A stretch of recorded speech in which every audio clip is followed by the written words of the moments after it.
Hi! வீட்லயே restaurant ஸ்டைல்ல ஒரு சில்லி சிக்கன் ரெசிபி நல்லா ஜூஸியாக கிறிஸ்பியாக எப்படி பண்ணுறதுன்னு பார்க்கலாமா? இது பண்ணுறதுக்காக இன்றைக்கி 1/4 கிலோ போன்லெஸ் சிக்கன் எடுத்துருக்கிறேன். இது கூட 2 டேபிள் ஸ்பூன் கார்ன்ஃப்ளவர் மாவு, 1 டேபிள் ஸ்பூன் மிளகாய்த்தூள், 1 டீஸ்பூன் இஞ்சி பூண்டு விழுது, 1 முட்டை, கூடவே தேவையான அளவு உப்பு சேர்த்து இதை நல்லா கலந்து விட்டுக்கலாம். சிக்கன் பீசஸ் எல்லாம் ஒரு 1/2 மணி நேரம் நல்லா அந்த மசாலாவோட மேரினேட் ஆகட்டும். 1/2 மணி நேரத்துக்கு அப்புறமா இந்த சிக்கன் பீசஸ் எல்லாத்தையும் சூடான எண்ணெயில் பொரித்து எடுத்துக்கலாம். சிக்கன் பீசஸ் நல்லா பொன்னிறமாக பொரிஞ்சு வந்ததும் இதை தனியாக எடுத்து வச்சிடலாம்.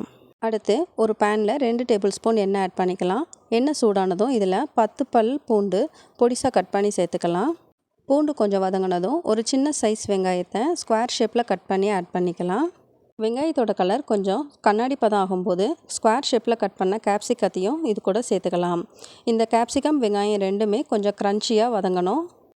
கேப்சிகம் கொஞ்சம் க்ரன்ச்சி ஆனதும் இது கூட 2 table spoon tomato sauce, 1 table spoon chilli sauce, 1 table spoon சோய் சாஸ், கூடவே தேவையான அளவு உப்பு சேர்த்து நல்லா கலந்து விட்டுக்கலாம்.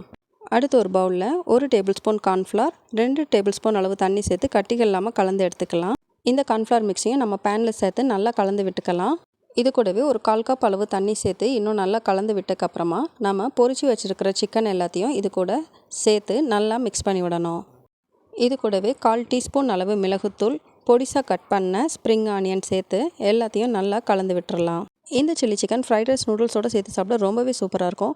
ரெஸ்டாரண்ட் ஸ்டைலில் செஞ்ச இந்த சில்லி சிக்கன் ரெசிபி உங்களுக்கு பிடிச்சிருந்தா லைக் பண்ணி கமெண்ட் பண்ணுங்கள். தேங்க்ஸ் ஃபார் வாட்சிங்.